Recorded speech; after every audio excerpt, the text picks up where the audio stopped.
All right, we're going to take a live look here at the state capitol here in California, where tonight there are calls for more transparency when it comes to investigations of state lawmakers.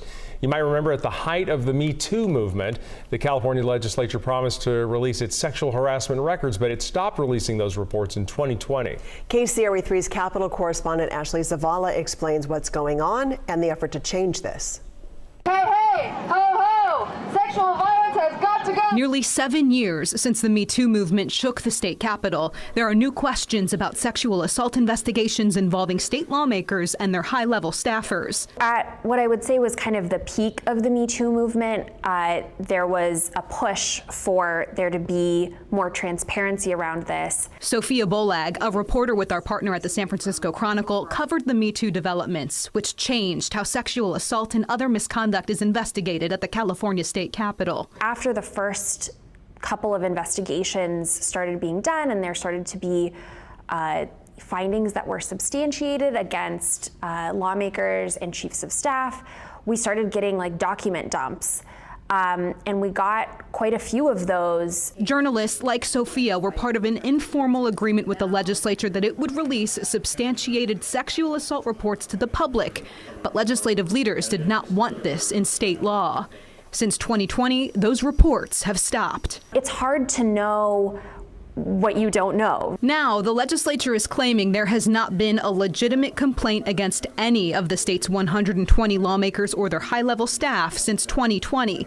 It's impossible to verify this because of the Legislative Open Records Act, also known as LAURA, which shields this information from the public. They created a special committee to try to deal with some of those. Chris McKaylee is a professor at the McGeorge School of Law. Since you're dealing with personnel records and individuals themselves, I think they tried to strike the proverbial right balance between acknowledging to the public that there were these harassment or other complaints that were lodged against legislators and staff, but also protect the privacy of those individuals. We filed a LAURA request for complaints submitted between 2020 and 2023.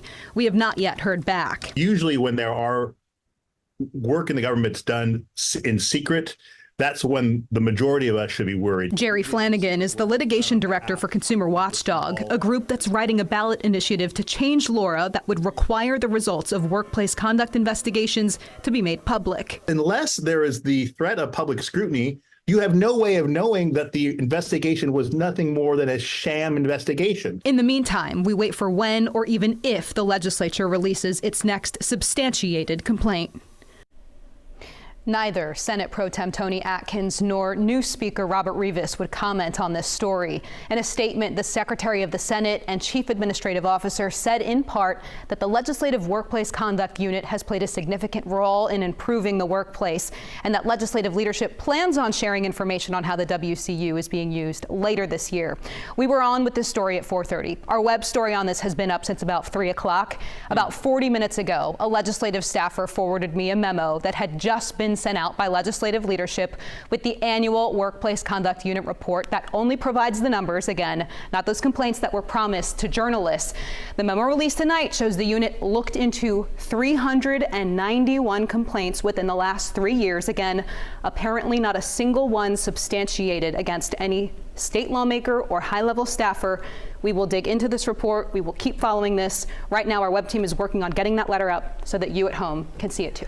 I think part of the issue with the entire Me Too movement and what people were looking at is the trust. And without the transparency, there's not a lot of trust in the process. Exactly. I think at the heart of it, that's people want to know that they can trust that these are being investigated and that justice will prevail ultimately.